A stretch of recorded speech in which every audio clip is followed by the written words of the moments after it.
Hi, I'm Steven. I am making this short doc about the Americans with Disabilities Act in honor of the 35th anniversary and to say why it's important. So, without further ado, we're going to get started with the interviews, and the first interview is going to be Kara Peters. Hi, my name is Kara Peters, and I am an orientation and mobility specialist at the Massachusetts Commission for the Blind. I work with individuals who are legally blind on travel skills. These travel skills can include traveling in the community, at their job, in their home, and I work with individuals who have guide dogs or a long cane or just travel with their remaining residual vision. The ADA is important as it is a civil rights law that protects people's rights and eliminates discrimination against individuals who have disabilities, including blindness. I feel that it's important for individuals who are visually impaired and all disabilities as it protects their lives in public nature, including employment, accessing public spaces, and with telecommunication, so accessing information. I would say the most useful thing, it's kind of hard to make it a hierarchy of it, but I guess, it's still an area of improvement, but with regards to employment, to having employers be accountable to not discriminate during the hiring process, to encourage employers to think outside the box and to provide a reasonable accommodation.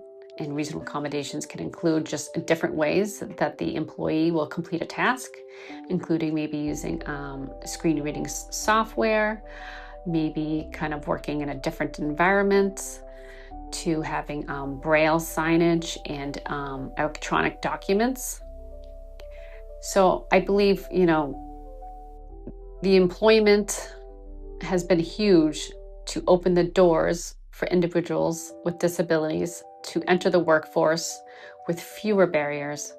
But at the same time, there's still a lot of,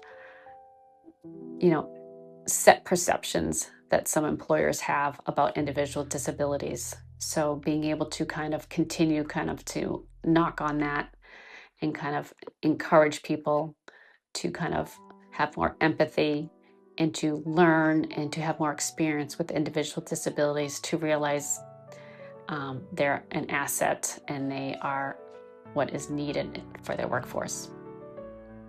Yeah. Well, thank you for doing this. No, thank you. It's a pleasure. My name is Kelly West. There is less of an incentive for public schools to provide services for students. I'm trying to think of other reasons. It also puts systems into use. So if you have a student who seems to have special needs, most big school systems already have like a system that is used in order to help evaluate the student and what their needs are. It's not an outlier. It's not an unusual thing. I do know that life was very different before it.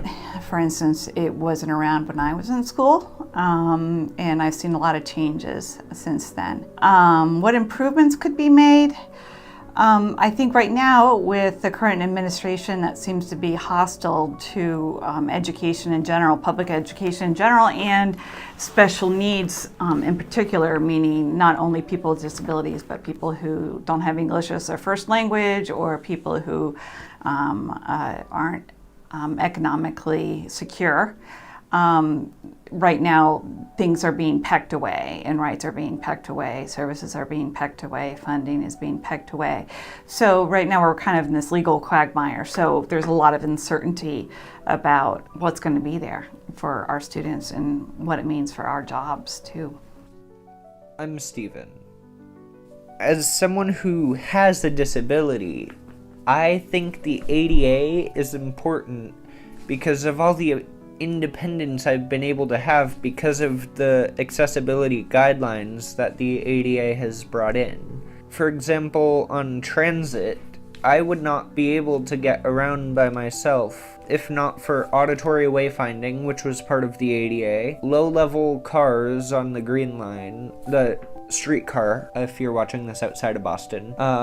So it's easy to get on and off, and it's accessible to people with a wheelchair. I'm a part-time wheelchair user, so having wider fare gates, having an easy way on to the train, having auditory announcements because of my vision, that is very helpful. Not to mention all the street stuff, like crosswalk signals, having an auditory and tactile notification of the walk sign, and the, as I call it, sidewalk braille, which is, if you have a white cane, then that's what you feel right at the, it's the thing with bumps right at the edge of a crosswalk, and it's to alert people with a cane, hey, you're approaching a crosswalk. That's been helpful on days I can't necessarily see as well. I think that there are a few things that could be improved or updated in the ADA.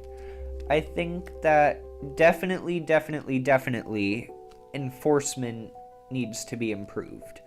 I also think that adding some improvements to the transit-specific guidelines would be helpful. Having a button that's like, hey, I need more time, but I don't need the ramp for accessibility, or like having the button be like, hey, I need some help, like more time, and the operator asks, do you need the ramp or no? Like having that be an option, like they know there's someone with a disability that needs more time,